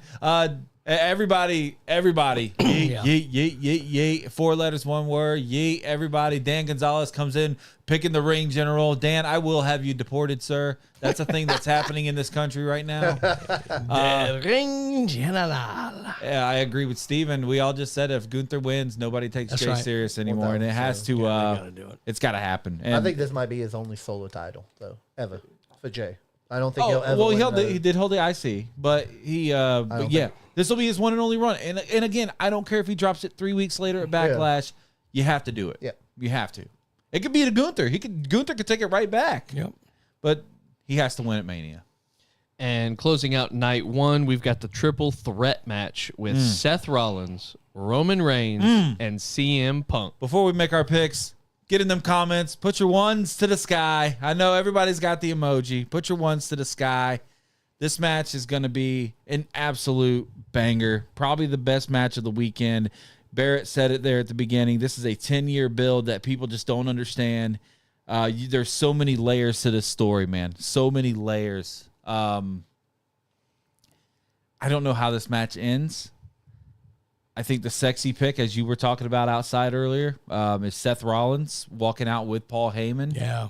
But I do agree that you've got the opportunity to do a little spin-offs feud between Roman and Punk going into SummerSlam. I think that's where they're going. And it's going to involve Paul somehow. I think it's going to be Paul actually, meaning to or not, somehow doing something against Punk. I don't know yet, but I think they are setting up Punk Roman. And so you can tell that story with Roman going over. You can tell that story with Seth getting the win, but Punk and Roman having their thing. I'm not sure which. I'll take the easy way out. I'll say Seth gets the win, but I think it sets up a Punk Roman program that goes probably into SummerSlam. I'm also picking Seth, by the way, Drew. He needs this win more than either one of those guys, too, by the way. And he needs to pin Punk doing it. I was literally all over Seth as soon as this match was announced. But the way that they've booked in these last couple of weeks and completely destroying Roman Reigns and CM Punk, as much as I've watched wrestling, and especially right before WrestleMania, usually the person that keeps dominating the other person that they're going against in the match never actually wins the match. Yeah. I think CM Punk ends up winning because Seth wants to win so bad, and CM Punk pins Roman Reigns. That pisses Seth off even more. Ah. So I'm going to go with CM Punk winning. Nice. Roman taking the pin would be a big. Well, and the line Seth said about, I'm the guy who's here every week. I'm the guy who didn't leave this place and try and bury it. I think those might be some Easter eggs leading to his victory. But part of me wanted to pick Punk because of what I think is going to happen on night 2. But, we'll see. Okay. All right. We'll get there then. Spoiler alert. Let's get to night 2 then. We have AJ Styles versus Logan Paul. If that triple threat match doesn't steal the show... This one's going to be good. It makes me sick how good Logan Paul has got. Oh, by the way, let me read some comments before we move on. J-Buck picking CM Punk. Chef Ross coming in, picking Seth Rollins, saying he's going to walk out with Paul Heyman. Bo Green throwing his ones to the sky. Dan Gonzalez hitting a whoa. I don't know if that's for Cody or if that's for my deportation comment. Brett coming in with I want Roman, but Seth is the pick. Kaylin Townsend, our crazy fangirl over there, Someone needs to commenting CM Punk. J-Buck coming in on YouTube with the CM Punk pick. Stephen Fussell picking CM Punk as well. Danielle coming in with the little Seth Rollins pick. Bo with Seth Rollins. And let's see. That's pretty much it for that. So, yeah, Logan and... She's not wrong. What do because he wants to kill. Can we end the show a little bit earlier? Yeah. Honey, I'm home. I think AJ Styles needs this win. It won't do anything to Logan Paul to lose this match. If anything, it'll get him over more as a heel. So I think AJ's got to win. I'll be honest. I think this is the hardest one to pick. Yeah. Toss up, coin flip. It really. I mean, I could see it going either way. AJ's kind of at the point in his career where he's there to put people over. Logan could give us just a truly nasty heel win. And, I'll take Logan in this one. I don't know exactly how it's going to play out, but I think I'm going to take Logan to win this one. Yeah, it's definitely a 50-50. I think as much as we've been talking about interference, somehow, some way, Karrion Kross comes out, and I think he ends up helping Logan, which maybe starts a little, not a feud, but Logan and Karrion Kross being on the same team together. Maybe Cross is like his enforcer Yeah. or something of some kind. Yeah. Interesting. So I'm going to go with old was the Logan. But I think he is going to, which I don't think it will surprise anyone, he's going to have a move that we've never seen before. Logan? Yeah, 1,000%. How crazy is it that I think he has the best finisher in wrestling right now? He's sick, It's isn't it? sexy. Oh, Shawn Michaels freaking gifted in that one. Golly, I think man. it's beautiful. All right, going through here. Here we go. Well, maybe. Man, sometimes I do miss the old mouse. All right, we got a couple picks for Logan Paul coming in from Brett and Eddie. We got a Logan Paul from Danielle. We had the get laid comment. Is that Shane Funk coming in with AJ because of Andrew Schultz? Oh, Shay. Okay. Oh, Andrew Schultz getting involved. J Buck on YouTube with Logan. Robin saying Seth uses, okay, coming in a little bit late there, but Seth using his favor to make it a triple threat for night 2. Okay. Logan Paul from Bo and deportation comment. And a couple more picks for a couple of more Logan Pauls. Yeah. Before we go to the next comment, do we think Logan ever wins the WWE Championship? No. Like a world like the world championship? championship. I don't think so. I don't know. I think they're kind of done putting it on part-timers, to be honest. You asked a question. You added a question to the bottom. Do you want me to ask that? Yeah, in that's this order. Yeah, I meant to tell you to. Okay. We were talking before the show. I wanted you to. Yeah. Will Randy Orton have a match, and if so, against who? I wish he wouldn't. I mean, they look, he's going to be a centerpiece at Backlash. It's in St. Louis. I wish he wouldn't. I think right now, the Aldis thing, it's too quick. Aldis hadn't been in the ring. It's going to be Solo. Yeah. And but I wish he wouldn't. I wish they just wouldn't have a match and then set up whatever they're going to do. I think the easy choice is Solo, and I don't want to steal Kyle's thunder, but I think we're both on the same page, so I'll go ahead and let him say who he thinks Randy Orton's opponent is going to be. As far as I think it's going to be the GM. I actually don't think that's going to be the case. Okay. Believe it or not, I think that if that was going to happen, they would have set it up last week. Yeah. Because they had the opportunity. He was in the ring with him. He made the Mickey James comment. I think it's too obvious. The only thing I could see is that Randy Orton might come out and pull like a Seth Rollins thing from a couple years ago where Cody came back. And then you could probably get your Aleister Black return right there. Maybe even a little Rusev Day return because Rusev has signed back with WWE. There have also been rumors that Jericho is a free agent. Really? Because he's been gone from AEW. So Jared Bloat. Austin's booing me mercilessly. He needs to bring the list back. He never will, but he needs to bring the list. What's he booing you for? Well, for saying Randy shouldn't have, that I wish he wouldn't have the match. It's not that I don't like Randy. It's because I do like Randy that I don't want them just to throw one together that nobody cares about. Right, You don't want like a Yeah. John Cena Undertaker match. The Aldis thing could be cool, but it needs to be built right. And bringing back, Aleister Black or Rusev this early is not right either. They just need to set up Randy at a Backlash. So maybe Randy's more of a. Does he get involved in the main event? Perhaps. Do they set that up tomorrow night on SmackDown? I don't think so yet. I think they laid those seeds a little bit with Cody a few weeks back. Yeah. So I think they'll just sit on that. Okay, so maybe I'm going to say yes, he has a match, and I'm just going to go ahead and pick out of the hat that Rusev's going to be his opponent. I think it's gonna be It's somebody that Randy can beat. It's somebody that will get a huge pop coming back, and It'll be a quick 5-second match, right? Yeah. Through the surfboard table or whatever. Joe Hendry would be a great That shout. would be that would awesome. be a great shout. There you go. But we all That's- agree Randy's winning whoever he Shout out Yeah. Cassidy coming in with the Joe Hendry. That's Do great. you believe? I'm a believer. Somebody said his name. We absolutely exploded at your house during the Royal Rumble when you That was came out. that was the funniest Royal Rumble I've ever been a part of, man. was awesome, Just man. having everybody there. and I wish we all could do the a Mania supplies. party. Well, I mean, I am going to have Mania on here at the house. I will say that. WrestleMania Saturday, open invite. Just send me a message if anybody wants to come watch it. WrestleMania Saturday. So gonna have it on here at the house. Obviously, It's literally we've coming talked. out like the More than worst welcome. last year. It's the worst weekend of all time. Yeah, To have Easter. WrestleMania. Easter. What an absolute nightmare. Oh, What an man. absolute nightmare. So I'm actually gonna travel to Fort Walton on Sunday to watch with Scott because we Yeah. started a tradition where we want to watch WrestleMania together every year. Well, he can't come Saturday, but I'm able to go Sunday. So after we get all the Easter festivities done and everything, I'm gonna go watch it with Scott. So I'm Well, looking dang, I was forward gonna to come that. over here on Sunday to watch, but now Shit. you just gave me an open invite. That's when I'm Cassidy coming believes back. in Joe Hendry. How can you not believe? I don't. So WrestleMania Saturday. Just send me a message if anybody wants to come over Saturday. Let's go. All right. Sin City Street Fight. That's a mouthful. Damian Priest versus Drew McIntyre. This match is gonna be fun. Yeah, Drew has to win. I can't disagree whatsoever, and I know people are almost crapping on this match just because it's two big superstars, but this is honestly a big build too. This has been going on for over a year. They're gonna beat the shit out of each Yeah, other. literally, Damian Priest cashed in on Drew to send Drew on this completely mind fuck at this point in time. So it's going to be probably the most brutal match, obviously, with it being a street fight. And Drew 1000% has to win this match. Damian doesn't need to win.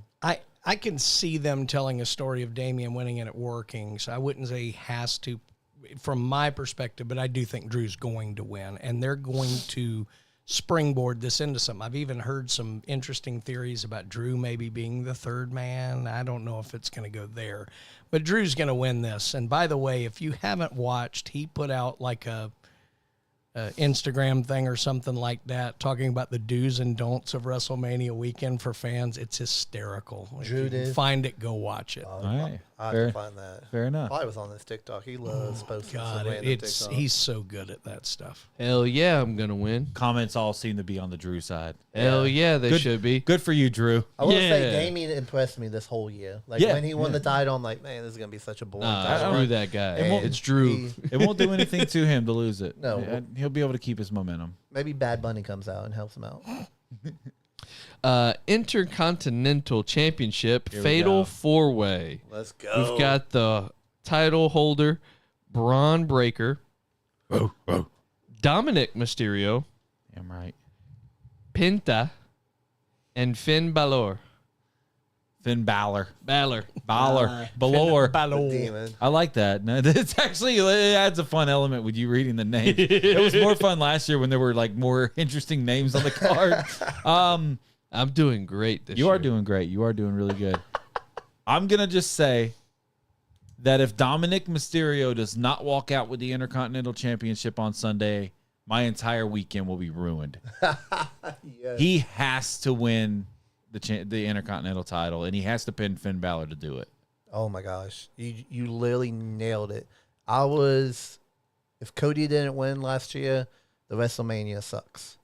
This year, if Dominic doesn't win the Intercontinental Championship, you know how big of a pop he's actually going to get when he wins that title? He's going to get And booed on the pins way Finn out, and that place is going to erupt when he wins it. 1000%. And then it's going to erupt even more when Liv Morgan comes into the ring and gives him a little smooch. So I'm gonna eye erupt every time she I'm gets with in. y'all's idea, but it doesn't happen Sunday. All right. And here's what I think happens. Somehow, in my mind, I wish Breaker would hold it and get into a good 1v1 feud for the title. Yeah. But I can see Breaker and Penta breaking off doing their thing because something's going to happen in the match. I think somehow it's going to look like Dom's about to win it and Finn's going to cost him. I like that. And Finn's going to get the win, and it's going to set up Backlash. Dom versus Finn, and I think they're going to turn Dom. Like, I mean, he'll still be a heel Dom, but Yeah. the fans are going to be so behind him to take him out. I think they're going to do it at Backlash, and then, because I think they want the one-on-one moment for Dom to get it like that, because that could be huge business for both of them. So I think Finn wins and sets up a good thing with Dom. I can later. see that. That's a beautiful storyline because he'll be just going into the little clubhouse, showing off his title, I like that idea a lot. All right. So for the Women's Tag Team Championship, you've got Liv Morgan and Raquel Rodriguez, the title holders, Raquel. versus Bailey and Lyra Valkyria. Hey, holy That cow. was good. I'll go quick pick. Hooked on Pahonix worked for me. I think Liv and Raquel, they retain, and Liv pins Lyra, setting up IC title feud. Yeah. I'm going to go with I've heard it a lot, so I'm going to say it's the easy one. I think somehow Bailey turns in the middle of this match on Lyra and sets up the IC match between them. Okay. And yeah, I think Liv and Raquel winning this is about as easy a pick as it is. Yeah, this match is only on this pay-per-view because of Liv Morgan, and they had to do something with Liv Morgan. I would have loved to just seen Liv Morgan go one-on-one for the Intercontinental Championship. But yeah, it's definitely going to be Liv Morgan and Raquel. WWE Women's World Championship triple threat. Io Sky, title holder. Who was it? Io? EO. Io. Okay. Not bad. Not bad. I do want to see your ass. Thank you very much. Everybody in here does. Rhea Ripley and Bianca Belair. It's mommy. It's my. It's mommy. Oh my God, did she break the internet the other day? Oh yeah, I saw that. Lord. With a little, I think we all Yeah, WrestleMania week, baby. People want to know why we still watch wrestling in our 30s. Sleep, breathe. Yeah, no, yeah, that was a great Instagram post there. Bathroom break match. Bathroom break, Dan's no. called. I think this has the ability to be one of the top matches on the card. I do too. I think it's going to be an absolute banger, and I think that I'm going to pick Io to retain. It's definitely a hard match to pick because you almost can make an argument for all three. Because I think Bianca's getting to that point where they're about to turn her heel. She's starting to wear all black. The fans are starting to turn on her. I turned on her a long time ago. I'm not a big fan of her, but that's just me. I don't think you give Mommy the belt just for throwing her name in there. And you don't just take it off of Io this quick, which I think Io is the best physical wrestler for all the females. So I'm with you. I'm going to go with Io. Part of me thinks they're going to try a Daniel Bryan kind of thing with Io. You put her in there with two mountains, Yeah. like Belair and Ripley, and somehow she wins. I love the story they've been telling about Io beats Rhea every time. Yeah. I think that's an interesting story. Unfortunately, I think the only thing that's not happening here is Rhea winning. Yeah. What I don't know is how they're going to do it. I'm going to say I don't know if Bianca makes a heel turn fully, but I think Bianca's going to get this win. And they're definitely want to set up. I still think ultimately they want to do Jade and Bianca, but it's not there. I think they want to set up Rhea and Bianca maybe for SummerSlam or something like that. So I'll say Bianca here, but it would not shock me if Io retained. It would shock me if they put it right back on Rhea after taking it off of her. So Does your wife have a good sense of humor? Yeah. Okay, because I'm gonna don't send her the picture. Nope, no. I'm gonna send her a message, and then I'll show you what I sent her after the show. I think Robin may be onto something. I think Bianca and Rhea could cost each other. You're absolutely right. I will not take any Rhea disrespect. Hey, I'm great with Paige and AJ Lee coming back, and I'll tell you what. That's my prediction for Evolution this year. Both of them show up. Oh man, I'm off the AJ Lee ever returns when she didn't return at this. I think Evolution is the only thing that makes sense. She and Paige come in as like their era set up everything. Oh man, that'd be sick. I just sent this to your wife. The clip for this is for disrespecting mommy. This is the clip I sent her. You shut your mouth, I'll come out there and slap the syphilis right off your face. I'm definitely not getting laid tonight. Yeah, how comfortable's your couch? I have that saved. I guess I'm sleeping on this couch tonight. I have that saved on my phone. Bring it. The Rock has absolutely provided some incredible memes over his run. Listen, let me tell you, she says that the whole world would hear if AJ Lee returned. When Randy Orton returned at Elimination Chamber and then CM Punk returned at the exact same time, I was living in an apartment complex at that point in time. The cops were called. They thought it was a physical abuse. Like I was beating my wife at that point in time. She was screaming and yelling. It was not a good time. My wife can tell you that I almost cried the night CM Punk came back at War Games. Man. It was cool. Florida State had just beat Florida with a third string quarterback in the swamp. At the exact same time, I'm like, I have both TVs on, and I'm like, I'm trying to watch over here, but then we're trying to come back because we should have made the playoffs. I said, different story. I think I texted you one word. I think I sent "wow" Yeah. because I didn't see it coming. It was No. they panned out. The show was they put perfect. Did the it put the perfect. watermark there that the show was over. Yeah. And then the static hit, and my wife can tell you, man, I was like, But I'm falling on this one. I really do think Paige and AJ Lee will show up at Evolution. I don't think they'll wrestle, but they'll show up at Evolution. Okay, I like looking that. forward to it. All right, this got to be main event time, right? Final one, undisputed Final boss. WWE Championship. The title holder, Cody Rhodes versus John, where is he, Cena. Oh man. Guys, I got to tell you, this is the hardest match to pick. I don't want it to get lost in translation that we're 48 hours away from John Cena's last, or 72 hours from John Cena's last ever WrestleMania match. Somehow that's getting lost in the middle of all this. With Randy Orton kind of waiting in the wings, selfishly, I want that one more time. Yeah. I want Orton and Cena one more time. And doing it in Orton's hometown, it just feels right. Cena is booked for Backlash, which kind of makes me feel like Cena's probably going to win.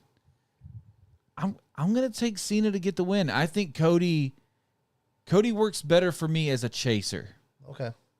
And I think he's a great champion. There's no insult to Cody, but he works so well as a chaser Sure.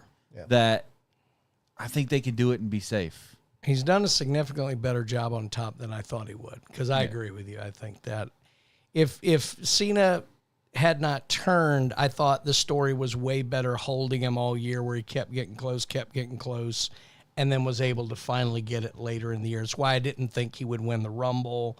It's why I didn't think he would win Elimination Chamber. I thought they were setting up, and then the turn made perfect sense. And he's cut 2 or 3 of the greatest promos of his career, because he's always, if you really go back and listen to them, they're perfect. They're justified. I can see them going either way on this one, and I don't know how does Stone Cold get involved. Does who's the third man? There's so many things they can do at the end of the night, and I hope Travis Scott gets his receipt and The just get third out of man there. thing, that's what you were getting to. Okay, Yeah. I get it, because the 3-2, okay. I honestly could see Roman being the third man. I could see Seth being the third man. A really stupid thing would be Stone Cold being the third man. He's in Hollywood too, but I don't think they're going to. At the end of the day, because I don't know what they're going to do, I think Cena will win. I think he will take on Orton at Backlash. I think he will take on Punk at some point, and then he'll have his redemption later in the year. What if Orton's the third man? Could be Orton too. Man, this is The story a match of for the generation. It really gets me emotional because John Cena is all generational GOAT. My GOAT is Rey Mysterio just because of Cena's the used to greatest watch of all them time, too. though. But John Cena's the greatest of all time. And prior to this heel turn, I've said many times that he should be the one to hold the most championships. Ric Flair doesn't need to be accompanied in that record anymore. At this point in time, Cody Rhodes and me just have such a good bond because we both have lisp.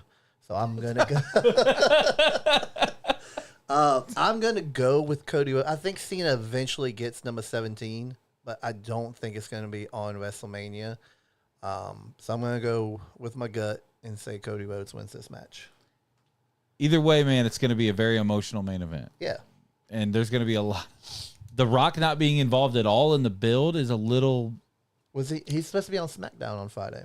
He'll Is be he? there. The Rock will be on SmackDown tomorrow night. I think you he'll be on SmackDown. And I with Cena. do think he's free in the summer, and that could set up finally the Rock Cody thing we've been waiting for. And Cody won't need the belt for that. No. You don't have to have the Cody title. And I don't think you need the title on Rock and Roman at Mania next year either, if that's going to be the plan, if that's the play. Because, agree or disagree. If Rock's coming in to wrestle, which we've heard that he's got a couple more matches left in the tank. Cody said that he has more than a couple matches left in the tank. He's got like tanks on tanks on tanks. Yeah. Cody gave him a lot of respect in his Chris Van Vliet interview. True or false question, and then we'll kind of wrap this thing up. False. It would be an absolute travesty for Rock and Roman to not happen at all. I don't know that it needs to now. Okay. Because I think the Rock Cody thing could be just as big, and I wouldn't have thought that initially. I think those two want it to happen. I think it's important to those two. I don't know that the wrestling fans need it anymore because they've created new storylines. I'm still with the True. I still think when it all comes down to it, when it comes to being the head of the table, the head of the holding the necklace, you have to have this match to be the physical OTC. I really thought that the Raw premiere on Netflix was going to do it, and I thought that it was going to be the Vegas main event. Yeah. I really, because when he came back out to put the Ulafalu on Roman, I thought that was going to be the moment. Yeah. But 1,000%. But it didn't happen. It's only got one more WrestleMania opportunity. I would assume next year in New Orleans, which I will hopefully be in attendance for. Yeah. I 100% plan on that. Hopefully it's not a $25,000 weekend for me, but we'll see. Think, No kidding. Do you think our friend Jake would be more excited if Omos was the third person more than Cody losing the championship? Absolutely. I think Omos is actually going to be a third man this weekend. Third person is the Boogeyman. Oh, my God. He did say he's there. Yeah. He's there. He's at WrestleMania weekend. It's We'll going to be see. interesting. That's going to be... I think there's only a couple snooze matches that I'm just like, I'm not too interested in. But all the other matches, I feel like are very, very well built, and they're going to work very well with each other in the ring. It was in our group chat the other day. That's what I was telling you about outside earlier. I don't know if maybe the build for this WrestleMania has been a little lackluster in some ways, but I do think that this has the potential to be one of the best in-ring WrestleManias in a very long time. Yeah, 1,000%. Read through some comments, and then we'll kind of wrap this thing up. Let's see. We had Danielle said, I can't see Cena winning, but I'll pick him up. Pick him up. Mother of God, never mind. I'm guessing she meant pick him. Kaylin says, well, she was still talking about the CM Punk thing right there. She threw her kid across the living room. If you haven't thrown your kid doing something, watching sports, you're not a real parent at this point. Brett says Cena, and you can't convince me otherwise. Yeah. Steven also says Cena. Cassidy says John Cena as well. John Senior, she says. Mama Rhodes is the third man. Mama Rhodes being the third man. Oh, my goodness. The That would be Oh, there it is. Mama Rhodes taking the belt across Cody's back would make my entire weekend. That would be It's hilarious. going to be Goldust. Goldust will come back and do it. That would be That'd be wow. cool, too. Robin saying Cody. The I Quit match was one of my favorite all-time matches as a count. I'm guessing was that Cena JBL or Cena Orton? I'm not sure. Chef Ross, Cena Orton. see Mama Rose put Cody over the top. Dan coming in saying Cena wins, heel LA Seth and Knight being the Heyman. third man. LA Knight could be the third Hollywood. man. Okay. Yeah, LA. If Orton doesn't have a match, he hits an RKO on Cena and Cody. Wow, leaves them both in the ring. Maybe a triple threat at Backlash. Oh, Could man. work. The story's there. You only, but then you But that's only not have a ba- 2 that's weeks not- to build That's that. not a Backlash pay-per-view. That's not a Backlash match. That's That's a SummerSlam. SummerSlam match. Yeah, right. You save that, 1000%. and it's the first 2-night SummerSlam coming up this year, if I'm not mistaken. Yep. So yeah, It is. Yeah, Backlash. Yes, it is. I don't think you can have. I think Randy Orton goes against someone big, but I don't think it's for any type of title. Not in a 2-week build. yeah, fair enough. And I think they do need, real quick, I think they do need to avoid the need to overbook this one the way they did last year. Yeah, Last year's main event called for that. It was perfect the way that, it was so overbooked. It was great. I think they need to be careful not to try and do that again because you can't recreate that lightning. Just let them duke it out and let's see where we go. let's get a winner. Or if we're gonna have a lot of, There'll be little things, but they don't need to bring in 8 different people, maybe that's The Rock's first appearance. Like maybe that's his first and only appearance of the weekend. Is to screw Cody. Is Hulk Maybe Hogan helps going Cena to come win. out and promote his beer? Oh, I hope. God. How bad does he get booed? More than Dominic? Poor Hulkster. I love me some Hulk He's the Hogan. reason that we're getting all of this. He gets booed more than Charlotte. Oh, man. Give me some of that American beer. Well, Drew, did you have fun? Always. I'll let you run with the coaching conversation so that we can. Yeah. So that you can. I love That the was story good. about the quarterback and the kid that you coached. That was Yeah. awesome. That's why we split the show up right there to make it fun for both of us. Hey, we're here for it. I love it. I enjoy writing down names. And I want you to know, whenever you look at this, it's going to be names, yeet, yeet, yeet. I didn't write Uso. I'm ready, dude. My arms are ready. I've been stretching. I'm ready. Like I was saying, I was saying WrestleMania 30, we were there for WrestleMania, and my arms were so sore next day. Because we basically had an argument in our chat. Somebody said that this is bigger than WrestleMania for Jay, and I just don't agree. I think the Daniel Bryan thing was probably one of the Kofi Mania. I was gonna say this is probably more like Kofi. Yeah, this is right there with Kofi. But man, that WrestleMania was. I said it in our chat. I think it's above WrestleMania.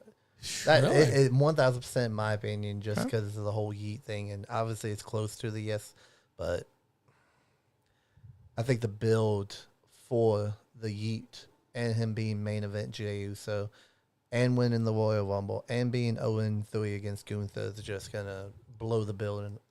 Absolutely insane. I'm excited, man. I'm Be ready. Cool. Be a good show. WrestleMania is this weekend. If you have David Paul Haight coming in with a good dingers there for you. I can't miss that one. All right, guys. Yeah, and Go Prime. don't forget Stand to Deliver now. Yeah, NXT Stand to Deliver is going to be awesome. There's Hey, some shout out real to talent. David Haight, man. That is one of the kindest, most genuine Philadelphia Eagle fan person I've ever met. We go to baseball practice during the playoffs, and he hangs TVs. He would literally have the TV out at the baseball while the kids are practicing. He's there, guys. Saquon Barkley jersey on, his big old jacket. You doing good, kid? Come on, Saquon. Hell yeah, damn right. I love that man. I was the dude. guy that had it was opening day when Carson had his concert at the school, and I'm sitting there watching the Reds. No disrespect. Oh man, I understand that. Man, thank you guys so much for watching. We had a good amount of viewers for most of the show. They did just kind of drop off there at the end. We had a good amount pretty much the whole time. So thank you guys for. I messaged a bunch of people today, and I'm like, hey, I want to be able to talk wrestling more often for the big shows. The only way I can do that is if we get some support in the comments tonight. So thank you guys for being here. So it's thank you your guys fault. for watching. And yeet. I'll take it. I got one more thing to say. 4 letters, 1 word. Yeet. We're in, baby. Come on, Drew. we gotta get Drew to do it one more time before we go. Come on. Right, Can you put your yeet hands with up us? like this, Drew? Can you yeet with us? Come on, Drew. Can you yeet with us? I want Carson to eat with us. Is it past bedtime for Carson? I fucking hope so. I have a movie in like 30 minutes. I'm old. I'll go, woo! All right, Drew. On All right, we got 1, 2, 3. Yeet. We'll see you guys. We'll see you guys next week. See you guys.